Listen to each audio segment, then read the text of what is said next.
Senhor, nessa noite. Declaramos: santo, santo é o Senhor. Aleluia! Tu és santo, tu és maravilhoso. Tu és o nosso Deus, o nosso Rei. Tu és o nosso Abba, o nosso Paizinho. Aleluia! Seja exaltado, seja engrandecido nessa noite, Senhor, através de cada um dos meus irmãos. Aleluia! Receba, Deus, o nosso louvor, a nossa adoração. Aleluia! Aleluia! Aleluia! Aleluia! Glória a Deus! Aleluia! Aplauda o Senhor, meu irmão. Aleluia, louvado seja o teu nome, Pai. Aleluia, aleluia, glória a Deus, aleluia. Boa noite, irmãos. A graça e a paz do Senhor Jesus, amém? Amém, glória a Deus. Você pode tomar o seu assento nesse momento, aleluia. Eu quero a não desfrutarem daquilo que Deus tem para eles, medo e ansiedade. E é importante nós compreendermos que muitos problemas nas nossas vidas, que nós estamos ali vendo, sejam elas enfermidades, crises financeira, conjugal, tantos problemas que nos sobrevêm, nós ficamos tentando resolver esses problemas ali de maneira superficial. Você pega e de uma maneira dá uma maquiada naquele problema e de uma forma ali talvez breve você resolve, ou melhor, por um período breve você resolve aquele problema e aquela situação, mas daqui a pouquinho ele volta novamente, porque foi apenas um paliativo, foi apenas ali um tratamento superficial, quando na verdade o problema não está ali. Há algo mais profundo que nós precisamos identificar, que tem causado uma série de problemas nas nossas vidas. Acredite em mim, doenças, miséria, depressão, toda sorte de problema que possa existir tem uma raiz mais profunda, e nós precisamos lidar com essa raiz de maneira correta. E a única maneira de nós nos livrarmos desses problemas é realmente removendo essas raízes, removendo esses problemas pelas raízes, não simplesmente pegando ali e removendo os frutos que aparecem dos problemas. Então, quantas vezes nós vemos coisas ruins acontecendo na nossa vida, como eu mencionei, miséria, enfermidade, ansiedade, depressão. Quantas enfermidades físicas sobrevêm a nós, e nós ficamos achando que o problema está ali. Nós tentamos remover aquilo de uma maneira ali, usamos medicamento, alguns ficam tomando medicamento, segundo os médicos tem que tomar para o resto da vida, e ele vai continuar com aquele problema, como diz o médico, para o resto da vida, simplesmente porque está tratando de maneira errada, está tentando ali tratar do problema de uma maneira superficial. Mas sabe, meu irmão, quando nós aprendemos a lidar com as raízes, quando nós na verdade aprendemos a identificar o real problema, então nós começamos a desfrutar realmente da cura, da prosperidade, da saúde, de um casamento abençoado, uma vida, uma carreira profissional bem sucedida. E aí quando nós olhamos para a palavra de Deus, você vai ver que lá no Éden, lá em Gênesis, primeiro livro da Bíblia, quando o homem peca, nós temos um retrato de uma sequência, como as coisas vão acontecendo, como os problemas eles vão aparecendo, e que na verdade não é uma coisa só, não é na verdade o pecado como alguém está vendo, porque o que nós vemos é apenas o pecado, mas nós não vemos o que levou ao pecado. E lá em Gênesis eu quero estar discorrendo com você para nós identificarmos esses problemas e como tratarmos cada um deles. Você conhece a história, e aí você vai observar que Deus havia dito para Adão, para Eva, para não comerem do fruto da árvore do conhecimento do bem e do mal. Eles tinham toda a sorte de alimentos, árvores frutíferas, inclusive havia a árvore da vida. E Deus falou: apenas da árvore do conhecimento do bem e do mal vocês não devem tocar, vocês não devem comer. E foi justamente a árvore que eles foram e que eles comeram. Então, a partir dali, daquele momento, as coisas começaram a acontecer, os problemas começaram a vir. Começa com o pecado, ok? Mas você vai ver que o pecado veio porque foi dito algo para eles: não faça. Você sabe que a lei, ela é a força do pecado. Uma vez que a pessoa ouve, é muito comum quando você ouve: não faça algo, ou não toque em algo, parece que aquilo te atrai a fazer, para tocar. Você pode observar que onde há placas com restrições, são os lugares às vezes mais afetados, são os lugares que as pessoas mais tentam ali de alguma maneira acessar. Por quê? Porque é proibido, porque não pode. Tem algumas até pegadinhas, né? O pessoal coloca: só não toque, não mexa, né? Não olhe. E aí a pessoa passa, tá falando: não olhe, ele vai, põe o rosto lá e ele toma uma tortada na cara. Falou para não olhar, mas ele foi olhar. Por quê? Porque o homem é curioso, ele quer sempre ver aquilo que não pode. Então, aí você vai entender por que a força do pecado é a lei. Quando ela diz: não faça, o homem é atraído, a carne é atraída para fazer aquilo que não pode, aquilo que é proibido. Então, o homem, ele come do fruto da árvore do conhecimento do bem e do mal, e como consequência, ele percebeu que estava nu. E qual que foi o resultado? Ele se sentiu condenado. Houve ali então a condenação. E essa condenação, ela se manifestou em forma de vergonha. E qual que foi o resultado agora? O homem está com vergonha de quem? Daquele que ele deveria ter comunhão, que é Deus. Todos os dias Deus vinha e tinha comunhão com o homem, mas agora o homem está envergonhado. Por quê? Porque ele está se sentindo condenado, e essa condenação levou a ter vergonha. Então agora o homem se esconde de Deus.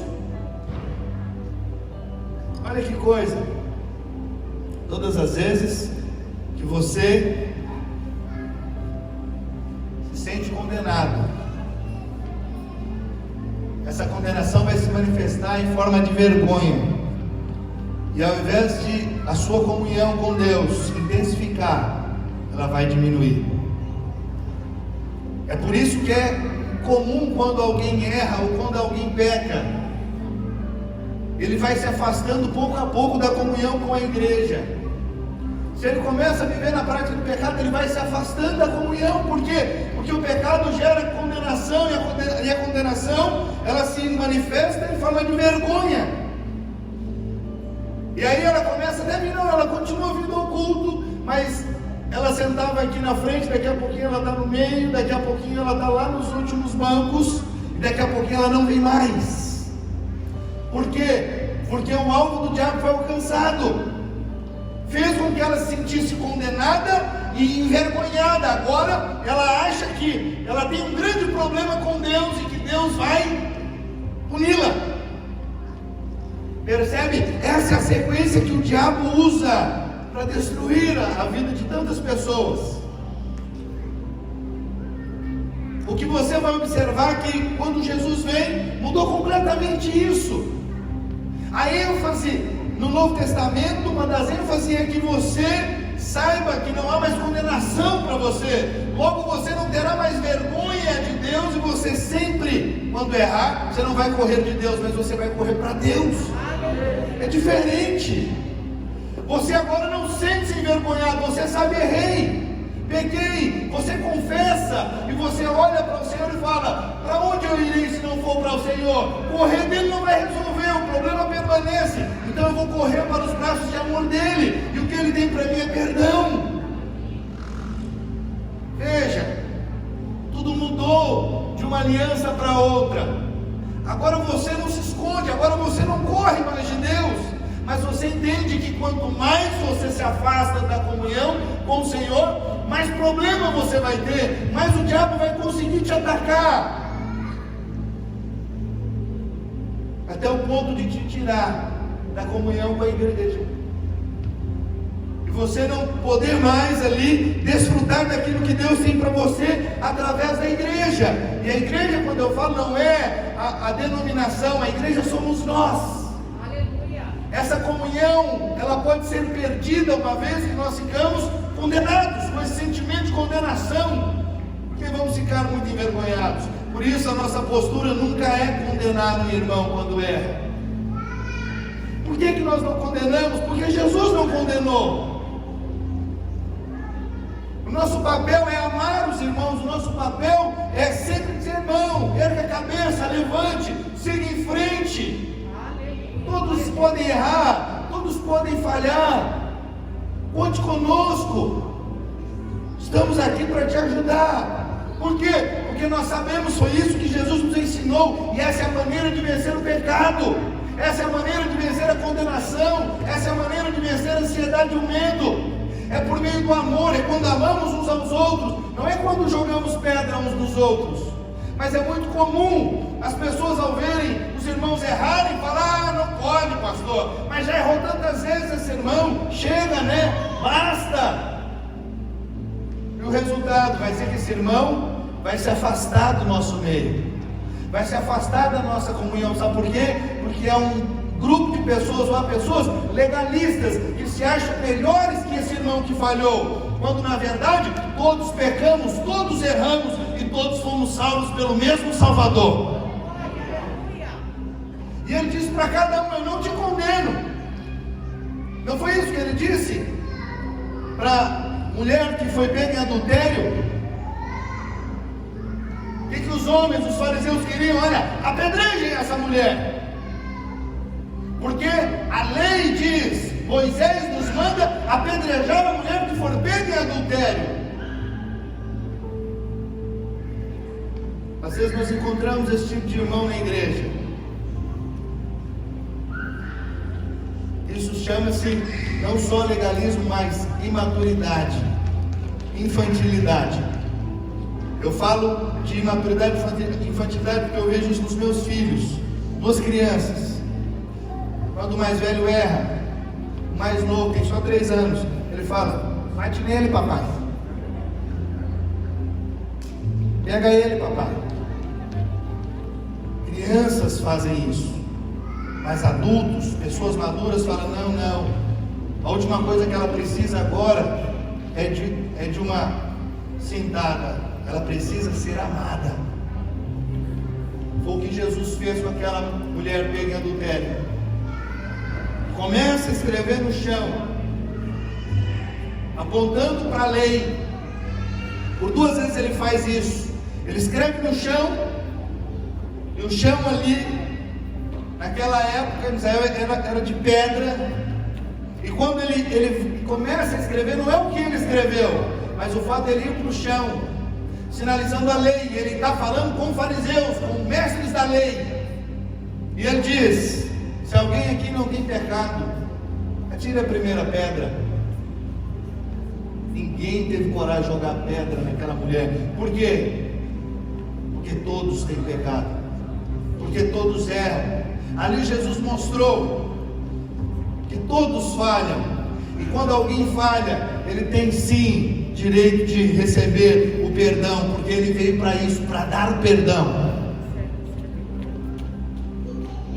E ele vai pela segunda vez, escreve.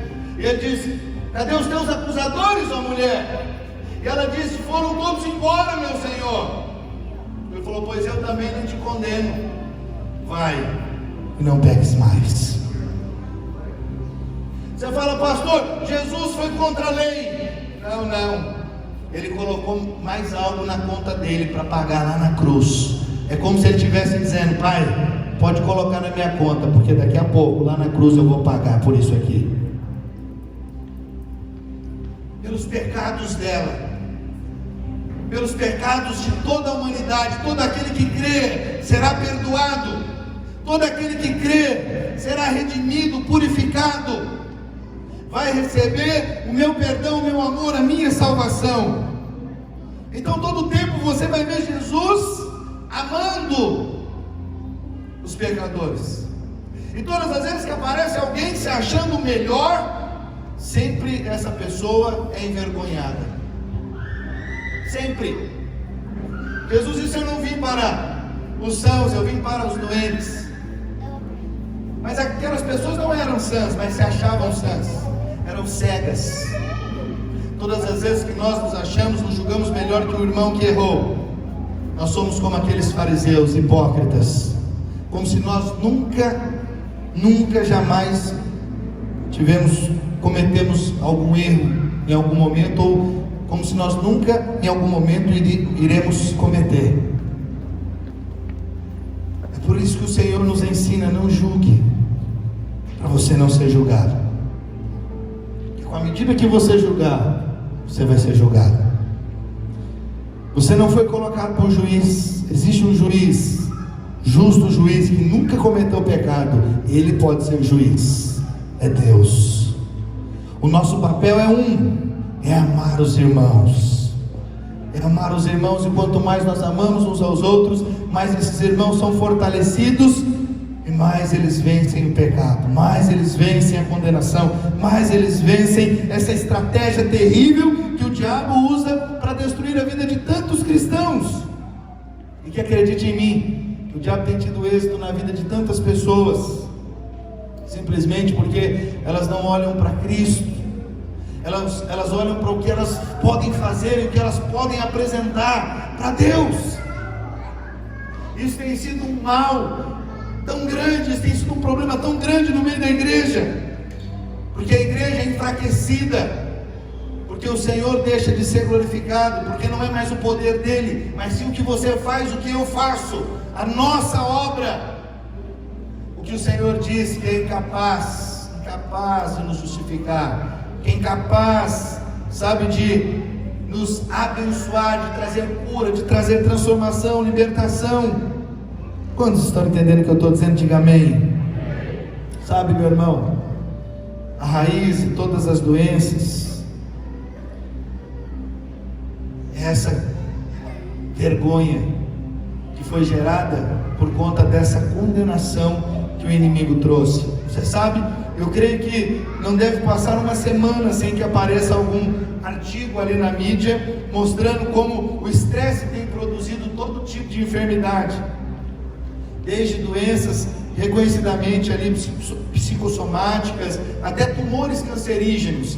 Nós temos observado que, segundo a ciência, todos eles têm a sua origem nas preocupações, na angústia, no estresse. E aí você pode dizer: pastor, se o problema então é o próprio estresse, então a solução obviamente seria eliminar o estresse. Mas como eliminar o estresse? O que pode causar estresse em uma pessoa? O que pode te estressar? Vamos tentar elencar aqui. Trabalho pode estressar? Trabalho é estressante? Pode ser, para a maioria. Mas não tem como eliminar o trabalho, porque todos nós precisamos trabalhar, é verdade ou não é? Você precisa trabalhar, você precisa pagar as suas contas. Então, como eu vou deixar de trabalhar para resolver esse problema? Já não dá para resolver por meio de trabalhar, pastor. É só procurar alguma profissão, alguma coisa que a gente goste. É uma boa alternativa. Mas a verdade é que poucos têm a opção de fazer o que gostam e o que quer. É verdade ou não é? Poucos têm essa opção. A maioria faz aquilo que apareceu, a oportunidade que ele teve, e é com aquilo ali que ele defende o seu pão, que ele paga as suas contas. E aquilo é muito comum. Você vai aonde? Não sei, eu estava em um estabelecimento, mas uma das funcionárias estava estressada. E a outra falou assim: você precisa de férias. Ela: preciso mesmo, não estou mais aguentando. Isso foi em um estabelecimento. Depois em um outro estabelecimento, a mesma coisa.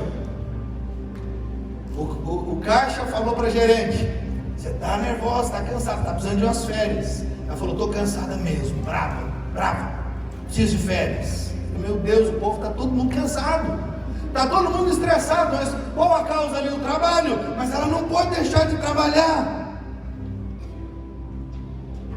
O que mais poderia trazer estresse para nós? Relacionamentos.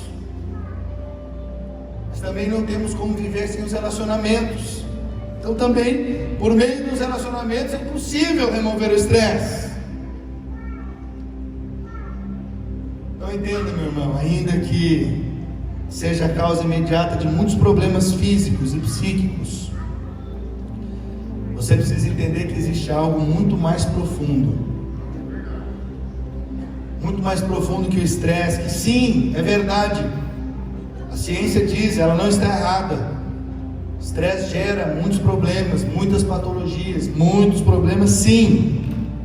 Você precisa vencer o estresse, mas acredite, não é combatendo o estresse, tem algo antes dele que precisa ser combatido para que você não chegue a esse quadro de estresse. Quantos estão entendendo? Diga amém. Amém? Quando você olha para a experiência de Adão ali no Éden, você vai entender que o que causou o estresse, na verdade, foi o medo. O medo é algo que causa esse estresse, que produz as doenças da alma. Então, quando Adão e Eva eles foram criados, a palavra de Deus diz que eles estavam nus e eles não se envergonhavam, porque eles estavam revestidos da glória de Deus. Essa glória que permitia que eles dominassem sobre toda a criação. Mas sabe, no momento que eles pecaram, eles foram destituídos da glória de Deus. Romanos 3:23 fala sobre isso. Depois que eles pecaram, o Senhor veio ter com eles e lhes perguntou: Adão, aonde está você? E aqui eu quero compartilhar uma curiosidade da palavra com você. No Velho Testamento, a primeira pergunta feita é: aonde está o homem? Mas curiosamente, a primeira pergunta feita no Novo Testamento é: aonde está o rei? Não é aonde está o homem.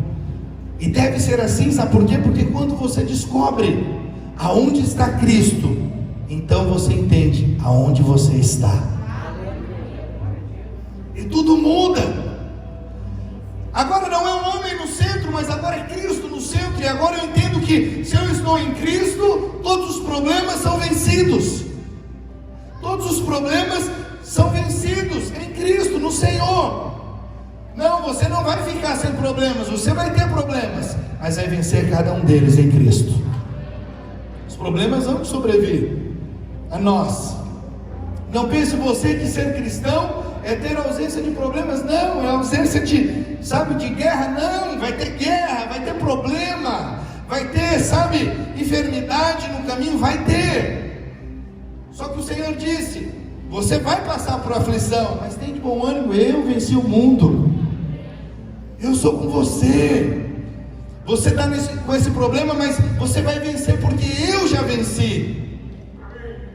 A vitória já foi dada a você, e aquilo te encoraja, aquilo te fortalece para vencer aquele problema, para enfrentar e vencer aquela situação, aquela circunstância desconfortável, desagradável. Então, quando nós olhamos para Gênesis capítulo 3, no verso 10, ali nós vemos a maneira como entrou medo no mundo. E essa é a primeira menção de medo na palavra de Deus. E acredite em mim, você e eu não fomos criados para viver com medo. O medo não procede de Deus. O medo existe quando nós não temos consciência do amor dele por nós. E esse medo, acredite em mim, é que tem levado muitos a fracassarem. Esse medo tem levado muitos a não desfrutarem das promessas de Deus. Porque quanto mais medo, mais você tem desonrado a Deus, porque você não tem tido consciência do amor dele por você. Enquanto ele está dizendo o tempo todo na sua palavra: eu te amo, meu filho, eu tenho coisas boas para você, eu quero prosperar você nesse trabalho onde você está, eu quero dar saúde plena para você, para os seus filhos, para sua esposa, para sua família, eu quero te abençoar. Você diz: não, mas não é bem assim. Por quê? Porque o medo toma conta. Esse medo é a arma principal que o diabo tem usado contra tantas pessoas, e tantos têm sucumbido diante dessa arma. Sabe, meu irmão, no final nós sabemos que a origem desse medo é a morte. No final, o homem tem medo porque ele tem medo da morte. E alguém que tem medo da morte, certamente ainda não conheceu o amor de Deus, ainda não conheceu a salvação. Quando nós conhecemos o amor de Deus, quando nós temos uma experiência de salvação com Cristo, esse medo desaparece. Você vive tão tranquilo, e isso não te incomoda mais. Por quê? Porque você sabe, o viver é Cristo e o morrer é lucro. Enquanto eu estou aqui, eu vou viver Cristo, e vou viver muito bem. Mas o dia que eu partir desse mundo, eu vou viver melhor ainda. Então, aquilo que te preocupava, agora você entende que é uma promoção. Morrer é uma promoção, não é mais algo, sabe, que incomoda mais. Você não vive mais com esse medo, não deveria. Por quê? Porque você e eu estamos em Cristo. Amém, meu irmão? Todos os dias, lembre-se do quanto você é amado. Deus enviou Jesus por você, por mim.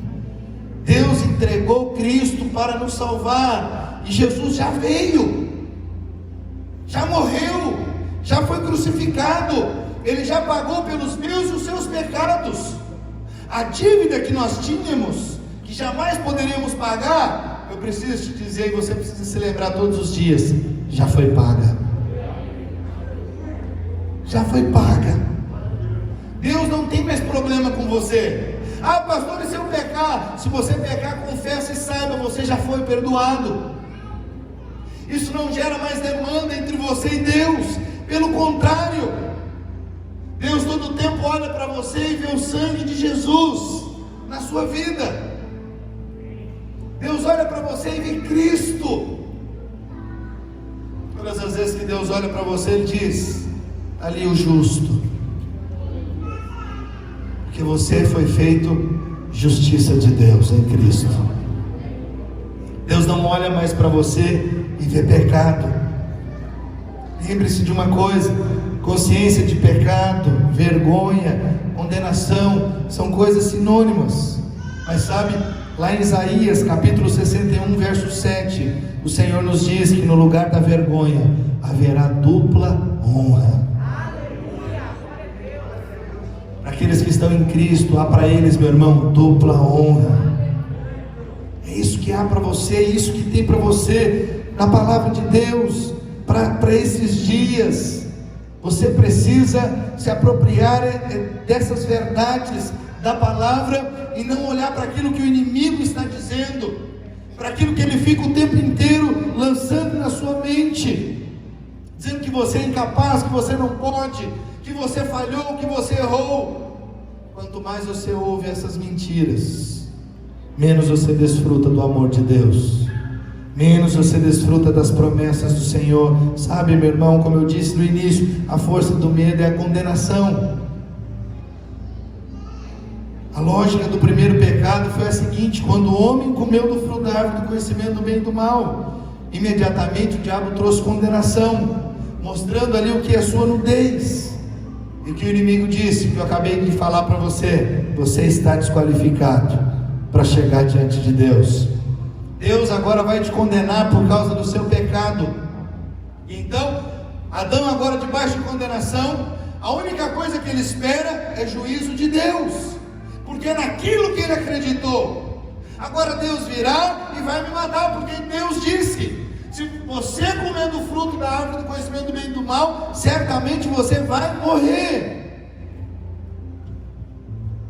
Adão não podia esperar outra coisa a não ser a morte. Quantas pessoas estão esperando no lugar da bênção de Deus morte, juízo? Quantas pessoas não têm ousadia de apresentar um projeto para Deus? Por quê? Porque eu disse: se eu apresentar isso aqui, eu tenho tantas falhas na minha vida, é capaz de Deus, até Ele mesmo, vir e destruir aquilo. Ele não vai abençoar, Ele não vai prosperar, porque eu tenho falhas, eu tenho erros. Eu quero te dizer, meu irmão, se você estivesse certo, Deus jamais teria salvado você e a mim. Porque Deus, quando nos salvou, a Bíblia diz que Ele nos salvou quando éramos inimigos dEle. Se Ele te salvou, jamais Ele vai negar a bênção sobre um projeto ou qualquer um outro pedido que você fizer a Ele, em nome de Jesus. Porque a maior de todas as bênçãos Ele já te deu, que é a salvação. Por que Ele vai te negar uma bênção sobre esse projeto? Por que Ele vai negar um filho? Por que Ele vai te negar um emprego melhor, uma promoção? Todas as demais coisas nós recebemos da mesma maneira como recebemos a salvação, pela graça, mediante a fé. Nós não podemos nos esquecer disso. Ah, pastor, eu fui salvo, mas esse projeto aqui é grande demais. Acredite em mim, não é maior do que Jesus. Não é maior que o Salvador. Não há problema, não há pedido, por maior que seja, que o Senhor não venha te dar, uma vez que você pedir crendo unicamente na justiça dEle. Você vai receber. Pode pedir com fé, pode pedir crendo que o Senhor Ele vai te dar, o Senhor vai te entregar, porque essa é a vontade de Deus. Quanto mais nós tomamos dEle, mais nós o honramos. Sabe qual que é a lógica do mundo? A lógica do mundo é o seguinte: você honra alguém, ok? A maneira de alguém ser honrado é quando essa pessoa, ou melhor, a maneira de você considerar uma pessoa honrosa é pelo fato dela dar para Deus. Isso, muitas igrejas, elas valorizam as pessoas pelo que elas fazem para Deus, mas isso vai ser de homem para homem. Mas Deus, Ele não faz dessa maneira e não olha dessa maneira. Deus, Ele vai te ver como uma pessoa honrosa quando você, ao invés de ser aquele que está preocupado em dar para Ele, você é aquele que está o tempo inteiro tomando dele, tomando dele, tomando dele.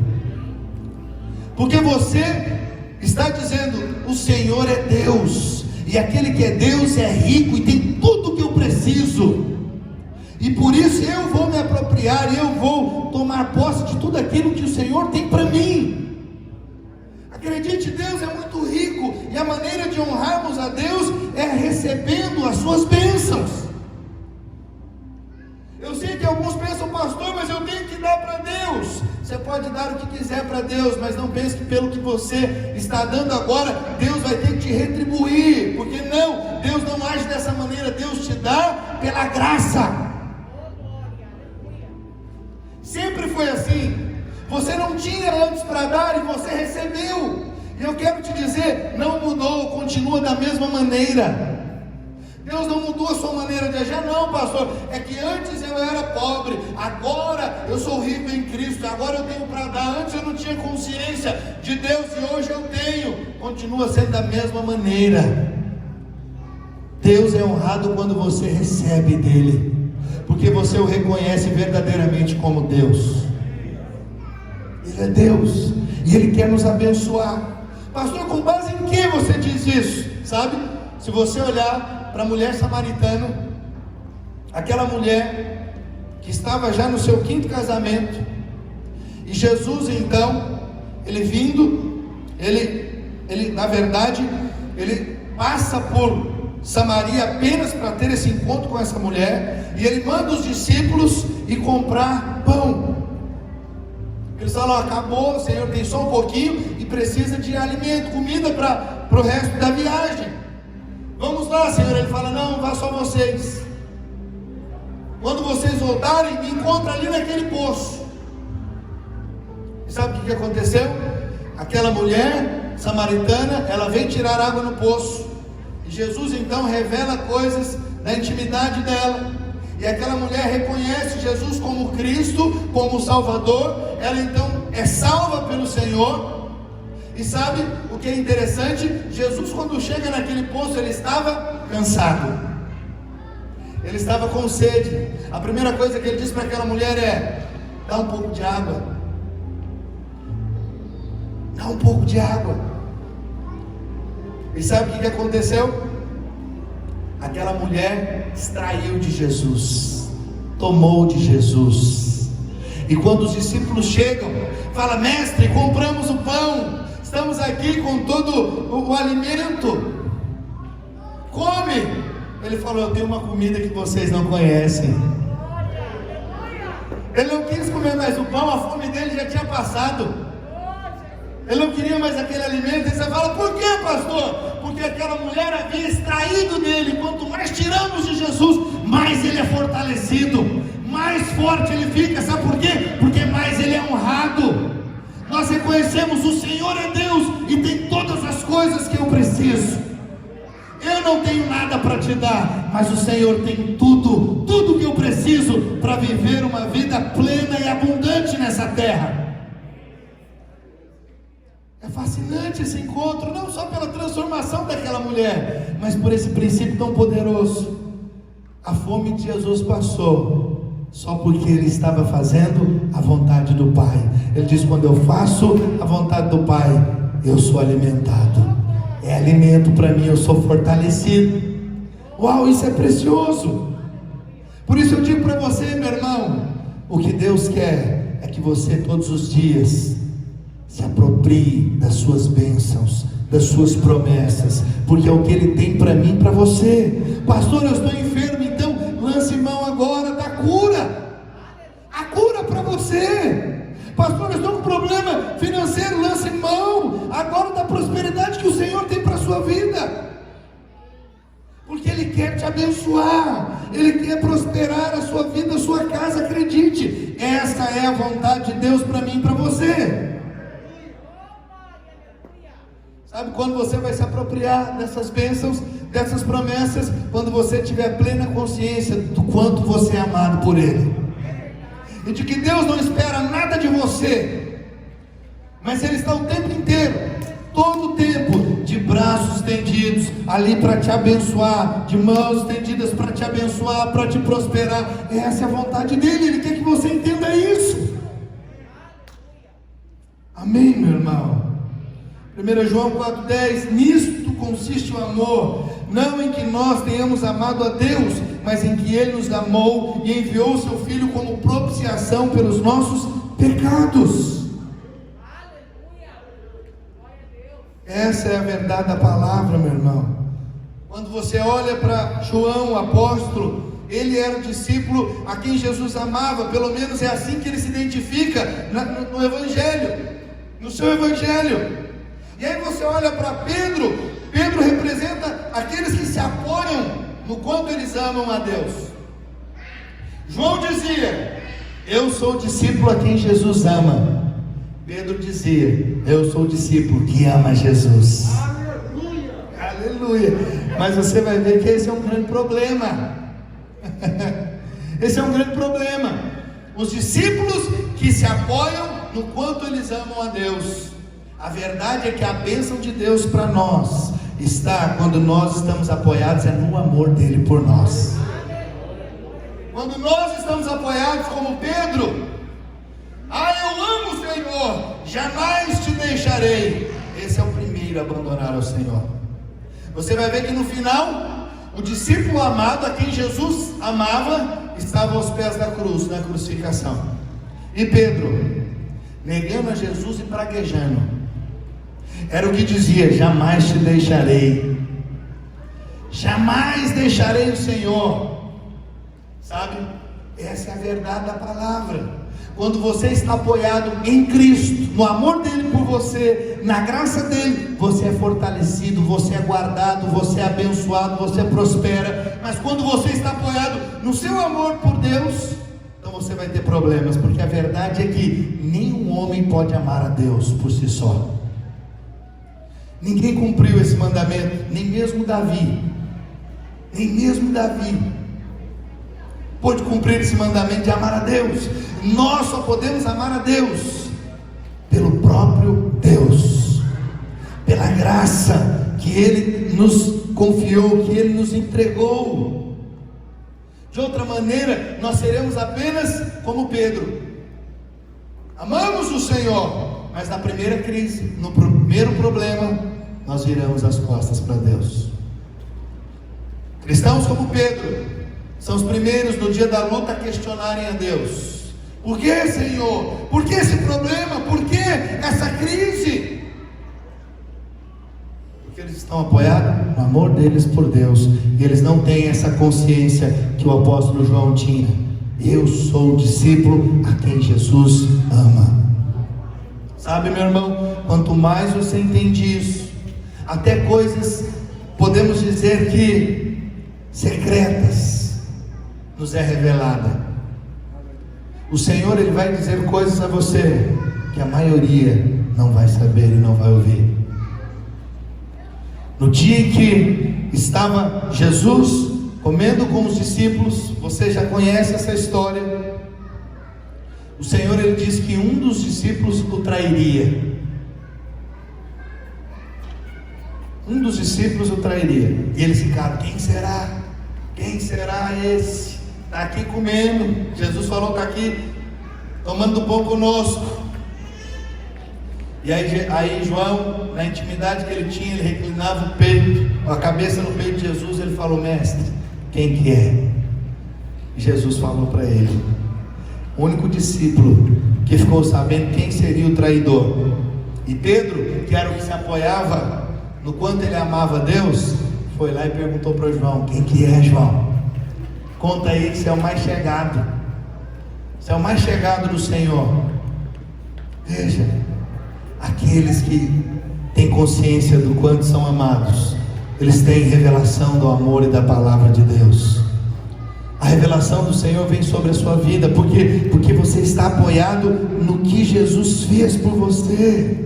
Você em nenhum momento está confiado naquilo que fez, faz ou ainda irá fazer, mas você está o tempo inteiro confiado no Senhor. Talvez alguns possam pensar que ter consciência do amor de Deus não é muita coisa, mas acredite em mim, essa é a consciência mais importante que um cristão precisa ter, de que ele é amado por Deus. Quando Jesus, ele está no seu batismo, está passando pelo seu batismo, ele é batizado, você sabe, o céu se abre, e uma voz do céu vem: este é o meu filho amado, em quem me comprazo, a ele ouvi. Deus falou: esse é o meu filho amado, em quem me comprazo. E aí você vai ver como é importante saber que é amado. Após esse episódio, Jesus é levado para ser tentado no deserto. E o diabo então, o que diz para Jesus? Se verdadeiramente és filho de Deus, mande que essas pedras se transformem em pães. Aonde está o erro aqui? O diabo ocultou algo tão importante. Ele não repetiu tudo que Deus falou. Ele tirou o amado. Ele disse: você é filho. Ele não disse: você é esse filho amado. Mas ele diz: se você é filho de Deus, o amado ele omitiu. Por que ele omitiu o amado? Porque o diabo sabe que quando você sabe que é amado por Deus, a tentação perde poder sobre a sua vida. O efeito da tentação é completamente anulado. O amor de Deus na sua vida, a consciência desse amor de Deus te leva a vencer toda e qualquer tentação. Não há tentação que você não venha vencer, uma vez que está apoiado no amor de Deus. É por isso que o diabo então omitiu essa verdade de Jesus. Se você é filho de Deus, não se você é filho amado de Deus, escute, você é filho e é amado. Todos os dias você precisa lembrar disso, e isso vai fazer toda a diferença na sua caminhada. O diabo vai tentar roubar isso de você, mas não aceite, e sempre declare o quanto você é amado por Deus. Amém, meu irmão? Sabe, acredite em mim, uma vez que nós estamos na lei, nós vamos sempre se sentir condenado. Voltando para Adão, depois de manifestar vergonha e medo, nós percebemos a condenação em Adão. E quando nós nos sentimos condenados, o resultado é que nós também condenamos os outros. Observe que Adão, após se sentir condenado, ele condena a sua esposa, a sua mulher. Foi a mulher que me deste. O sinal de quem vive sob condenação é que está o tempo inteiro condenando os outros. Mas aquele que é amado o tempo inteiro está amando. Por isso que a Bíblia diz: aquele que muito foi perdoado, muito ama. Ele sabe que foi perdoado, ele então não vive debaixo de condenação, logo ele pode amar, ele ama livremente, ele não tem problema para amar. Quando você vê uma pessoa que tem problema para amar, acredite, ela está sob condenação, o tempo inteiro com sentimento de culpa. E ao invés de expressar amor, ela vai sempre condenar. Quantos entendem o que eu estou dizendo? Diga amém. Amém. Ah, meu irmão, que todos os dias você possa se lembrar que você foi perdoado de todos os seus pecados, que você é filho, que você é amado.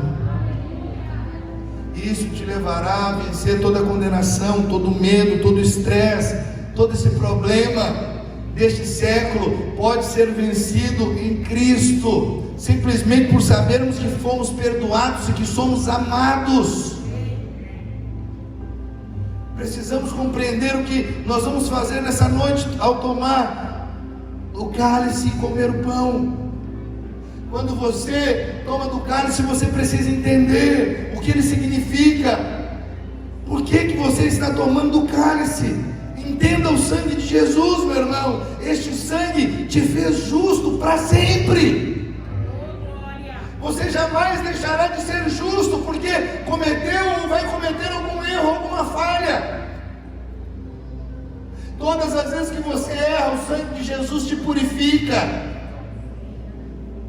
Eu sei que, de novo, eu vou dizer isso, muitos pensam: pastor, mas o irmão fica pensando que se ele errar, o sangue lava, ele vai ficar errando, pecando. Não vai, meu irmão, não vai. Acredite, saber que é amado, saber que o sangue te leva, te leva a ser mais responsável diante de Deus.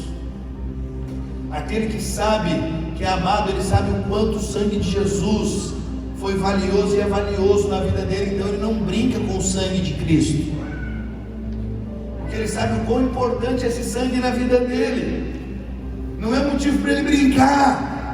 Mateus 26, verso 27 e 28 diz a seguir: tomou um cálice e tendo dado graças, o deu aos discípulos, dizendo: bebei dele todos, porque isto é o meu sangue, o sangue da nova aliança, derramado em favor de muitos, para a remissão de pecados.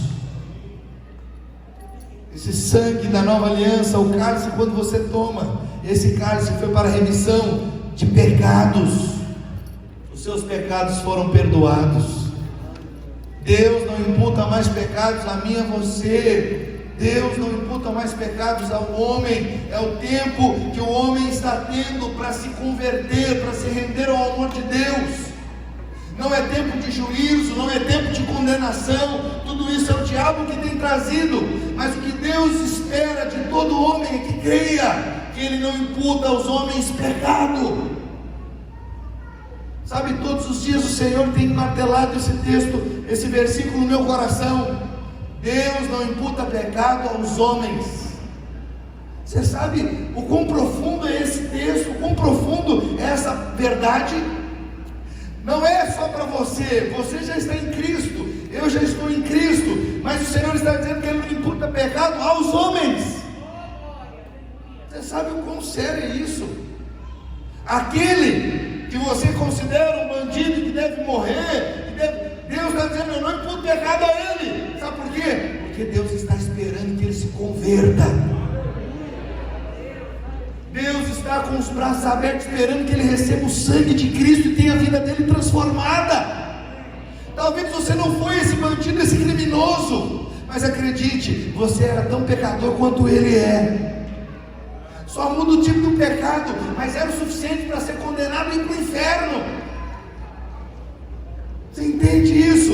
E Deus está dizendo: eu não imputo pecado aos homens. Eu estou esperando, eu estou dando oportunidade para que todos se arrependam e se convertam a mim, e tenham a vida transformada e mudada. Por isso, meu irmão, você precisa entender: Deus não está trazendo juízo sobre a nação. Esse vírus não tem a ver com o juízo de Deus. Você precisa ter isso muito claro no seu coração. É o que mais se ouve. O que mais se ouve nesses dias é pregadores dizendo que é juízo de Deus sobre o país, que é juízo de Deus sobre a igreja.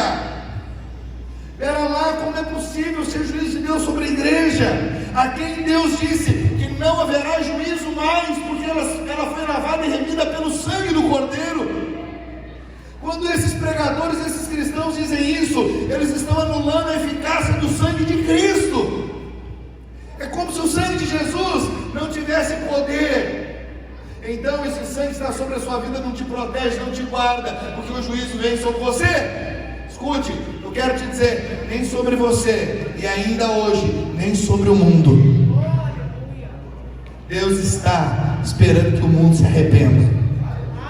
É por isso que nós estamos aqui, igreja, para pregar as boas novas, e não condenação, e não morte, e não lei. As pessoas precisam ouvir que Deus não imputa mais pecado a elas, e que Ele está de braços abertos esperando por cada uma delas. Sabe aquele seu familiar que você considera perdido? Falei: esse não tem mais jeito, pastor. Vive embriagado, bate na esposa, bate nos filhos, é um porcaria de marca maior, é um bandido, não quer trabalhar, e você fala: está perdido. Ao invés de você condená-lo, ao invés de você, sabe, jogar pedra nele, comece a orar por ele e fale do amor de Jesus por ele. Quando você joga pedra nele, ele não pode ser transformado. Pelo contrário, mais raiva ele fica. E sabe, mais ele mergulha no álcool, nas bagunças dessa vida. Mas quando você começa a falar do amor de Deus, quando você começa a dizer que Ele é amado e que existe um Deus que o ama e que quer transformar a vida dele, ele vai refletir e vai falar: pera lá, o que eu estou fazendo da vida? Existe alguém que se importa comigo, e a vida dele então pode ser transformada. Essa é a maneira de alguém ser transformado, não é por meio de acusação, não é por meio de condenação. Ore por elas e ministre o amor de Deus sobre a vida delas, e você verá essas pessoas sendo transformadas, meu irmão. Acredite, essa é a única maneira de alguém ser transformado, quando ela descobre, sabe, existe alguém que se importa com ela, e sabe, e não se importa pouco, se importa muito, a ponto de ter entregado a própria vida por ela. Acredite, quando essa pessoa tiver a revelação desse amor, a vida dela nunca mais será a mesma. Nunca mais. Tudo que as pessoas precisam saber é que existe um Deus amoroso. Pastor, mas Ele é o reto juiz, e Ele é o vingador. Tem irmãos que gostam dessa passagem. Ele é o vingador. Escute, eu não estou aqui para dizer que ele não é, porque ele é mesmo. Mas não chegou o dia de ele se manifestar como vingador. Hoje ele tem se manifestado como aquele que não imputa pecado aos homens. Sabe o dia que ele vai se manifestar como vingador? Lá no finalzinho, após a grande tribulação, após o milênio. Então ele faz a limpeza completa e ele vem como vingador, porque ele diz: eu dei todas as oportunidades possíveis para você e você não quis aceitar o meu amor.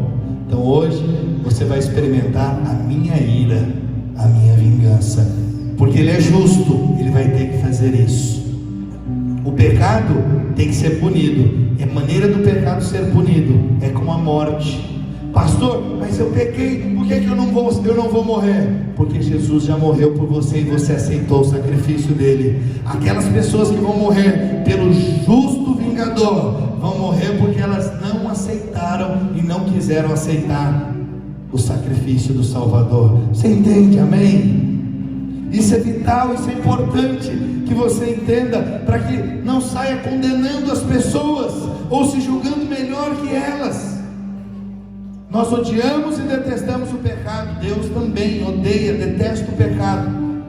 A Bíblia faz questão de dizer que Deus é santo 3 vezes, para mostrar nele não há, pecado, não há erros, não há falhas. E Deus odeia o pecado, mas Ele ama o pecador. Uma coisa é Deus odiar o pecado, outra coisa é Deus te amar. Deus, Ele ama o pecador, meu irmão. Não importa o quanto ele errou, o quanto ele falhou, ele sempre terá uma chance. Assim como eu e você tivemos essa chance, o Senhor quer dar chance a todos aqueles que ainda não aceitaram o seu amor, a sua salvação. Você pode dizer amém?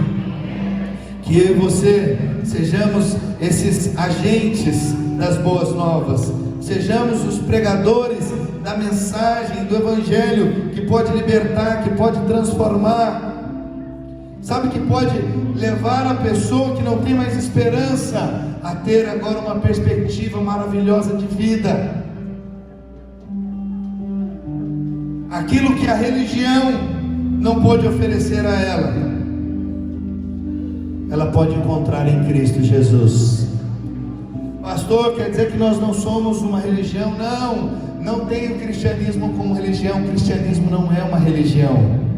O cristianismo é uma pessoa, é Cristo, é Jesus.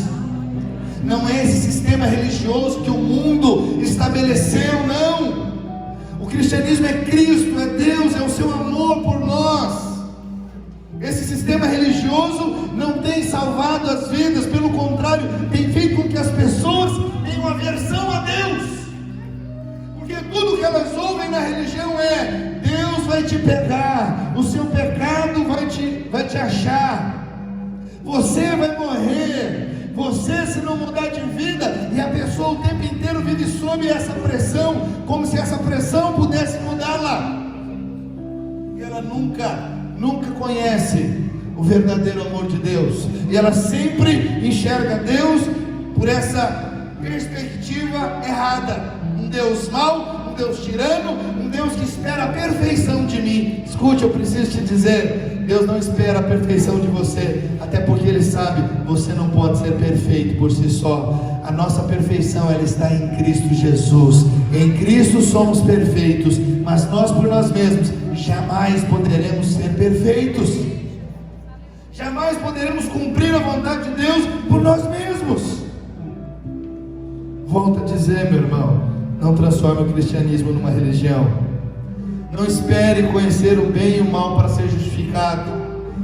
O bem e o mal, a árvore do conhecimento do bem e do mal aponta para a lei.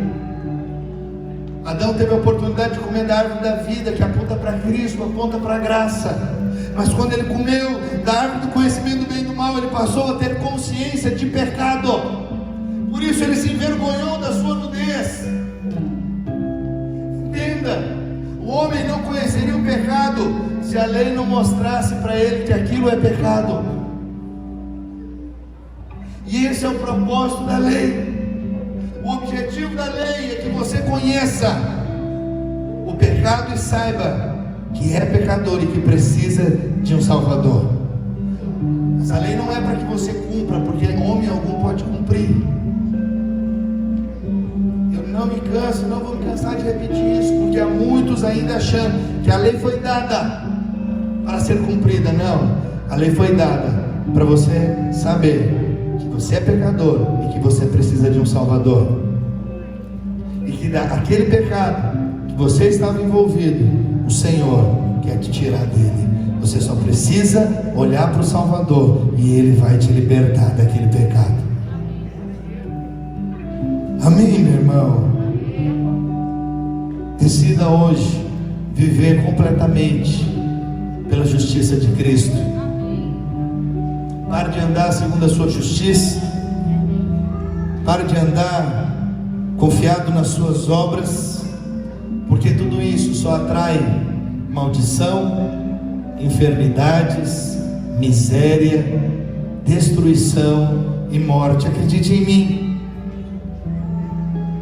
A vontade do Senhor é que quebremos esses elos da corrente da lei, que é o merecimento, condenação, medo, ansiedade, estresse, maldição, doença. Tudo isso pode ser quebrado quando nós olharmos apenas para Cristo. Tire os olhos de você e olhe apenas para Jesus. Saiba que Ele é tudo o que você precisa.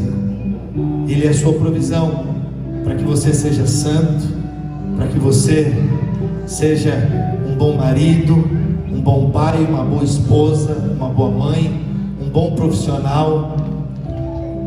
Tudo o que você precisa está em Cristo Jesus.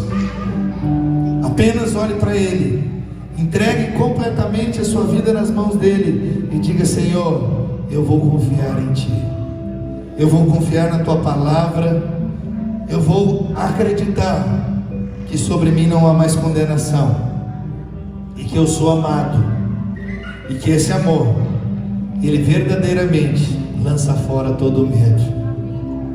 Você pode dizer amém? Amém. Gostaria que você ficasse de pé nesse momento.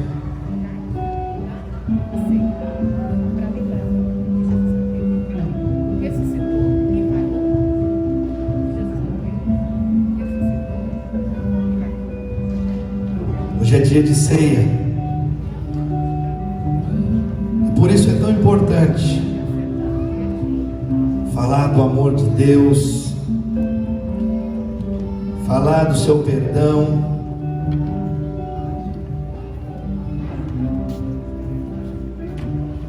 trazer para você essa verdade que pode te libertar de toda ansiedade, de todo medo, de toda condenação. Acredite em mim,